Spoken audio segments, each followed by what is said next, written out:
He sufrido de insomnio últimamente. Cada vez se me hace más complicado poder dormir. La televisión a altas horas de la noche puede resultar, por así decirlo, desolada y sombría. Seguro en más de una ocasión te habrás encontrado con insomnio a las 4 de la mañana y con la mirada perdida en la pantalla para intentar conciliar el sueño. Habrás encontrado películas curiosas que nunca volverás a encontrar u otras que ya te sabes de memoria. Comerciales de productos tan ilógicos que te preguntas si habrá alguien que en verdad los compre, o algún noticiero repitiendo las mismas malas nuevas del día anterior. No importa. Pero por lo general, llega un momento en que te preguntas por qué demonios estás despierto a esa hora y viendo pura basura. Y es que la televisión moderna, con sus cientos de canales en sistemas de paga, se ha convertido en algo tan monótono que ya hay muy pocas cosas interesantes. Todo está a merced de los patrocinadores, que solo buscan colocar sus productos en comerciales, sin importar lo ridículos o innecesarios que puedan parecer. Con todo tan férreamente manipulado, ya no existe esa magia de la televisión nocturna de mediados de los 90. Ese misterio que concluía en películas de horror clásicas y que te quitan el sueño, otras más con contenidos subidos de tono y prohibidos para un chico, y en otras ocasiones, inclusive algo que puede rayar en lo sobrenatural. Pero, ese no es el caso de esto. Verás, si te tomas el tiempo necesario, y cuentas con suerte, para echar una mirada con detenimiento entre la mierda que pulula en los canales durante la madrugada, puede que encuentres algo de interés. Y eso me pasó a mí. En mis experiencias durante años de insomnio clínico, he encontrado cosas, digamos, interesantes. En canales de acceso público, de corte religioso e incluso señales extranjeras. De lo que les hablaré hoy, fue algo que llegó de un canal religioso. A simple vista podía parecer inofensivo. Un programa infantil llamado Amigos de la Fe, el cual trataba de interacciones entre niños y títeres que contaban historias de la Biblia y recitaban oraciones. No era malo, y de hecho lo puedo comparar con Plaza Sésamo. Es decir, es como un programa exactamente igual a Plaza Sésamo, pero al que le hubiesen colado lecciones cristianas a más no poder. Si han visto cosas como VeggieTales, la primera versión del superlibro, o David y Goliat, ya sabrán de qué iba la cosa. Pero había algo más en ese programa. Algo que de verdad te ponía incómodo. Para empezar, era un show con muy poco presupuesto y manejado por un equipo creativo que dejaba mucho que desear. En todo caso, lo que llamaba la atención eran los personajes y su manera única, por así decirlo, de conducir. Alguna vez oí que el mensaje puede ser más o menos importante por la manera en que se dice. Y Amigos de la Fe se basa en esta filosofía, pues a diferencia de VeggieTales o cualquier otra caricatura cristiana, definitivamente no se contenía para dar un mensaje. Las historias de la Biblia eran contadas por medio de narraciones acompañadas de dibujos a lápiz con detalles gráficos muy fuertes. Por ejemplo, el asesinato de Abel a manos de su hermano Caín, gente ahogándose para ilustrar el diluvio, y el arca de Noé, las plagas de Egipto, las pruebas de Chobo, incluso retratos de Satanás que parecían más adecuados para un disco de heavy metal o un oscuro manga japonés. Y luego estaban los personajes. En especial, Pinky. Oh, por Dios. Pinky. Para describirles a Pinky, les diré que imaginen a la rana Kermit. Pero con una cabeza mucho más grande, de color rosa, con ojos enormes y pupilas demasiado pequeñas. Tal vez no suene raro en sí, pero todos los episodios terminaban con un acercamiento extremo y muy perturbador al rostro de la marioneta. Pinky era masculino, pero nunca pude descifrar si su actor de voz era hombre o mujer. Porque su voz era extraña, casi andrógina. Y siempre se dirigía al público de manera condescendiente y de forma pasivo-agresiva. Pinky era la estrella del programa, y todo parecía girar en torno a él. Cuando alguien tenía una duda, era Pinky quien respondía con versos de la Biblia, aunque en ciertas ocasiones se limitaba a responder de forma caprichosa y que rayaba en lo cruel. Y en ocasiones, hasta en lo perturbador. Conforme avanzaba la serie, las respuestas de Pinky se tornaron defensivas, como si el ser cuestionado le produjera una grave ofensa. Si un niño o un títere preguntaba algo de corte personal, Pinky le respondía diciendo cosas como: cuidado, no preguntes eso. O no eres nadie para cuestionar la palabra de Dios. O incluso, eso es una grave ofensa para nuestro creador. Pinky solía repetir estas frases una y otra vez, a manera de silenciar a alguien. Los otros dos títeres eran Bertie y Gerta.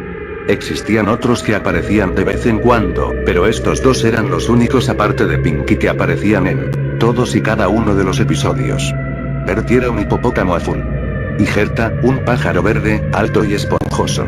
Los dos actuaban como idiotas con el propósito de interactuar con Pinky, actuando de forma curiosa y equivocada para que los pequeños que aparecían en el show acudieran con dudas a Pinky y este los corrigiera con un sermón errático, autoritario y extraño que pronto los hacía cambiar de opinión y no volverlo a cuestionar. Amigos de la Fe se convirtió en un placer culposo para mí. Pese al pedazo de mierda que era Pinky, no podía evitar sentirme entretenido por lo políticamente incorrecto de su personaje, y que parecía más bien algo digno de South Park que de un show cristiano para niños. Pinky simplemente decía las cosas tal y como eran, sin importarle si ofendía a alguien. Esto me sorprendió en el capítulo dedicado a la homosexualidad. Sí, hubo un capítulo sobre los gays. Y como ya lo imaginarán, trataron el tema con la misma sutileza de un martillo golpeando un cristal. Sodoma y Gomorra. Imágenes de hombres besándose. Levítico 18:22. No te acostarás con un hombre como si te acostaras con una mujer. Levítico 20:13. Si alguien se acuesta con un hombre como si se acostara con una mujer, se condenará a muerte a los dos, y serán responsables de su propia muerte, pues cometieron un acto infame. Estadísticas sacadas del culo sobre la ira divina. Ya saben. Demonios, incluso Pinky comenzó de conspiranoico diciendo que las violaciones en las cárceles no eran más que un plan de Satán para convertir a los hombres en homosexuales y condenarlos al pozo más profundo del Averno. O de plano, decir que las lesbianas y bisexuales son engendros del demonio. Lo observé riéndome de manera morbosa, al menos hasta la recta final del programa. Una niñita le habló a Pinky sobre su hermano mayor, el cual recientemente había declarado su homosexualidad al resto de su familia. Pinky estalló en carcajadas y empezó a gritarle a la niña cruelmente, vociferando que su hermano era un marica pecador, que le había faltado el respeto a Dios y que su pecado lo condenaría a las llamas perpetuas del infierno. Esto fue algo que sin duda la hizo llorar y me hizo pensar en lo jodido de ello. Esa mañana me fui a dormir preguntándome sobre el objetivo en sí del programa. Siempre fue raro, pero los últimos episodios se tornaron tan negros y maliciosos. Como si los hubieran escrito los tipos detrás de Padre de Familia. Ofensivos. La noche siguiente era el último episodio, el cual tenía el título de Predestinación. Eso no sonaba nada bien. Ya en otras ocasiones había visto programas de niños que hablaban de temas controversiales como la homosexualidad, el pecado y el crimen. Pero jamás del concepto de la predestinación. Debo admitir que, en retrospectiva, me encontraba curioso al respecto pero con una sensación incómoda en mis entrañas. Lo que fuese que viera esa noche, sin duda sería perturbador. El programa comenzó igual, hasta que Bertie apareció en escena y habló con Gerta y los niños sobre algo que había escuchado por ahí. Predestinación, decía acompañado de un número musical y sus estupideces usuales. Y como siempre, llegó el momento de hablar con Pinky. Pinky, sorprendentemente, reaccionó a la pregunta con una actitud placentera y casi amable. Diametralmente opuesta a lo que hacía por lo regular. Hasta que un niño le pidió que explicara qué significaba predestinación, a lo que la rana respondió lo siguiente.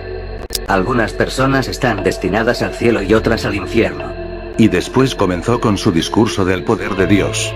El chico, que se veía muy confundido y hasta atemorizado, le preguntó por qué decía eso si Jesús había muerto para salvar a todos. Entonces Pinky dijo algo muy difícil de digerir. Jesús murió para salvar a los elegidos. Los otros niños, que comenzaron a entender de manera gradual la gravedad del mensaje, se veían asustados. El niño de la pregunta anterior observó a la cámara como si dijera tengo que hacerlo. Por unos segundos, hasta que reunió el valor de hablar o alguien lo obligó, y le preguntó a Pinky cómo podía saber si iría al cielo o no. Y Pinky respondió. Nunca lo sabrás, no hasta que mueras. Pero si miras al interior de tu corazón, tal vez encontrarás la respuesta. Y espero no termines como un vil pecador. Después, Pinky se quedó mirando fijamente a la pantalla y hubo una transición a un fondo negro. Pensé que el programa había acabado, y estaba por cambiar de canal.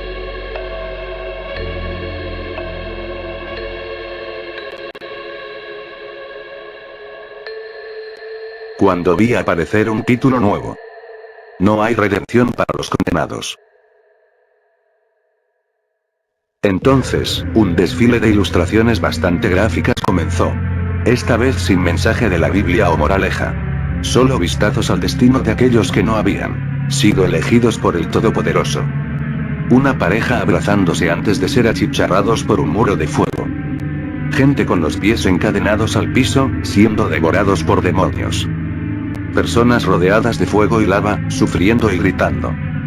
Personas empaladas en grandes estacas, con demonios voladores rondando a su alrededor. Un lago de fuego, lleno de hombres, mujeres y niños que se achicharraban lentamente. Monstruos gigantescos y horribles luchando entre sí, sacándose los ojos y las entrañas.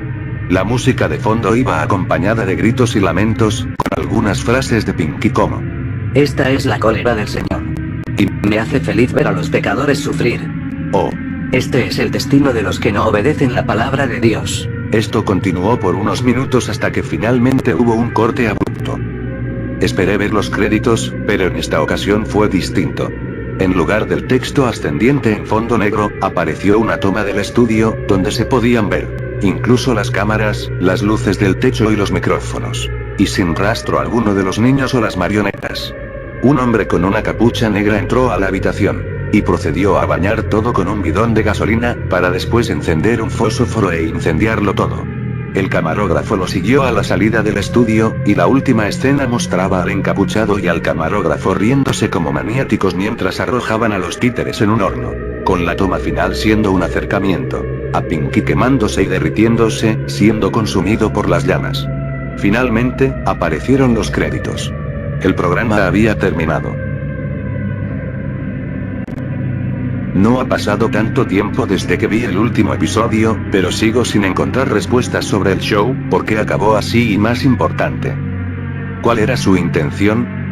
Tengo algunas teorías, como que pudo tratarse de una parodia bastante buena como los Cranny Yankers de MTV, o tal vez el show era la manera de vengarse de un creativo al que le habían cortado los fondos a media temporada. Tal vez solo estaban locos. Tal vez eran fanáticos religiosos desesperados. No lo sé.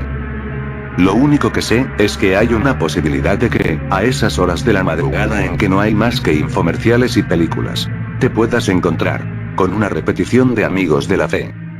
Y si alguna vez llegas a ver una retransmisión del programa, créeme, te vas a sorprender.